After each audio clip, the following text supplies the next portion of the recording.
네, 그러면 국회에서 법관 탄핵 절차를 어떻게 진행하게 될지 이 화두를 국회 내에서 가장 먼저 주장했던 더불어민주당 박주민 의원을 연결해서 질문해 보겠습니다. 박 의원님 안녕하십니까? 예, 안녕하십니까? 네, 앞에 저희 보도를 보셨겠지만 그 캐스팅 보트를 쥔 야당 의원 전수조사를 해봤더니 현 시점에서는 일단 통과를 장담하기 어려운 상황인데 그래도 탄핵 발의는 진행돼야 된다 이렇게 보시는 거죠? 예, 지금 어렵게 법원 내부에서 스스로 국민들의 신뢰를 회복하겠다는 목소리가 나왔습니다. 이 목소리를 입법부가 무시한다면은 입법부의 역할도 방기하는 것이자 법원이 국민의 신뢰를 회복할 수 있는 마지막 기회를 저버리는 것이라고 생각합니다. 네. 자, 유보 입장과는 별개로 탄핵 반대 의견을 들어보면 무죄 추정의 원칙을 들어서 그러니까 이게 지금 수사 중인 사안인데 탄핵 소추가 말이 되냐 뭐 이런 반대 논리를 펴고 있는데 여기에 대해서는 뭐라고 답을 하시겠습니까? 탄핵은 아시다시피 그 형사법적인 측면만 다루는 것이 아니라 위헌적인 요소가 있느냐도 다루게 됩니다. 네.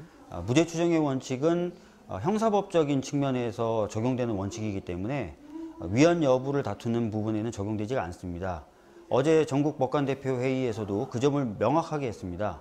헌법에 위반되는지에 대해서 탄핵소추도 같이 고려돼야 한다 이런 식으로요. 그렇기 때문에 무죄 추정의 원칙에 위배된다는 주장은 제가 봤을 때 타당하지 않다고 생각합니다. 자, 그러면 탄핵 발의를 어느 시점에서 해야 한다 이런 기준이 정해진 게 있습니까? 지금 현재 딱히 그 시한을 정해놓고 있는 것은 아닌데요. 우선 그 실무적인 검토를 착수하기로 했고요.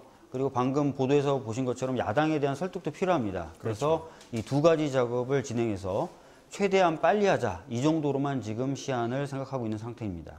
현실적으로 가장 어려운 게 탄핵 대상자를 지금 정해야 되지 않습니까? 구체적으로 이름을 정해야 된다는 건데 이거는 어떤 과정을 거쳐야 된다고 보십니까? 예, 사실 탄핵 대상을 정하는 부분이 어려울 것이다라는 비판이 초기부터 제기됐었는데요. 법원에서 세 차례에 걸쳐서 진상조사를 한 바가 있습니다. 그리고 네. 대법원 스스로 징계를 시도했던 경우도 있고요. 그리고 최근에 임종원 전 차장에 대해서 공소가 제기됐습니다. 네. 이 세 가지에 관련된 자료들을 저희들이 종합적으로 분석하면은 네. 탄핵의 대상이 될 수 있는 핵심적인 사법농단 관련자들을 추려낼 수 있을 것이라고 생각하고 있습니다. 네.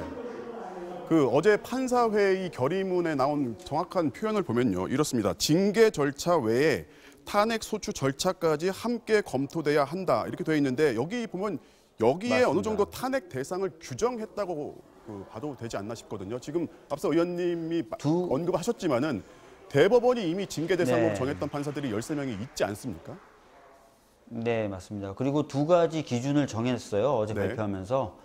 하나는 이제 그 청와대나 정부 관계자와 함께 어떤 법률적인 자문에 응해서 대응하기 위해서 무슨 보고서를 작성하는 행위를 한다든지 네. 또는 실제로 그런 것에 기반해서 재판 결과에 영향을 미치려고 했다는 두 가지 행위를 지적하면서 그 행위자에 관련된 부분들은 탄핵이 함께 고려된다고 발표를 한 것입니다. 그러니까 일응 그 기준을 좀 가져다가 탄핵 대상자가 누구인지를 판단할 수 있지 않을까 생각하고 있습니다. 그렇다면은 대법원이 13명을 결정한 이후에 지금 검찰 수사도 지금 진행이 되고 있단 말이죠.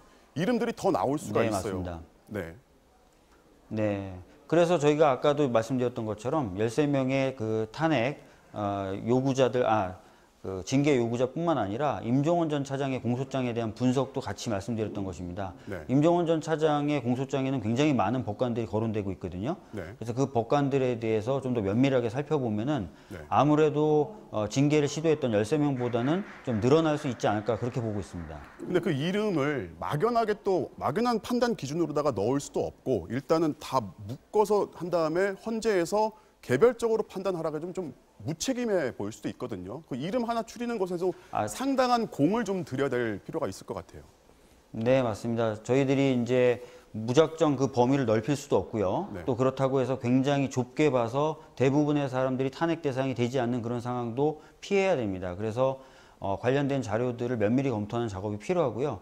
그래서 오늘 더불어민주당에서는 실무 검토 작업에 착수했다라는 표현을 쓴 것입니다. 자, 시간 관계상 제가 마지막으로 하나만 더 여쭤보겠습니다.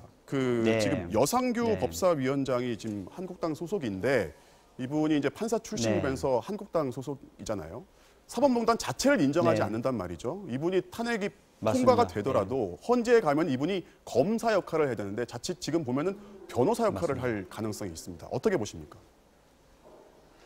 예, 그 부분도 역시 저희들이 걱정을 하는 바인데요. 국회가 의결을 통해서 어떤 임무를 지어준다면은 그 임무를 방기하기는 어려울 것입니다. 그리고 탄핵 사건의 경우에는 헌법재판소가 직권으로 사실관계를 조사할 수 있도록 되어 있기 때문에 전에 이제 박근혜 전 대통령 탄핵 과정에서도 헌재가 그 과정을 주도하는 모습을 보였습니다. 이번에도 마찬가지일 것이기 때문에 탄핵소추위원회 역할이 좀 축소되지 않을까, 그런 면에서 좀 안심해도 되지 않을까, 이렇게 생각하고 있습니다. 네, 알겠습니다. 지금까지 더불어민주당 박주민 의원이었습니다. 감사합니다.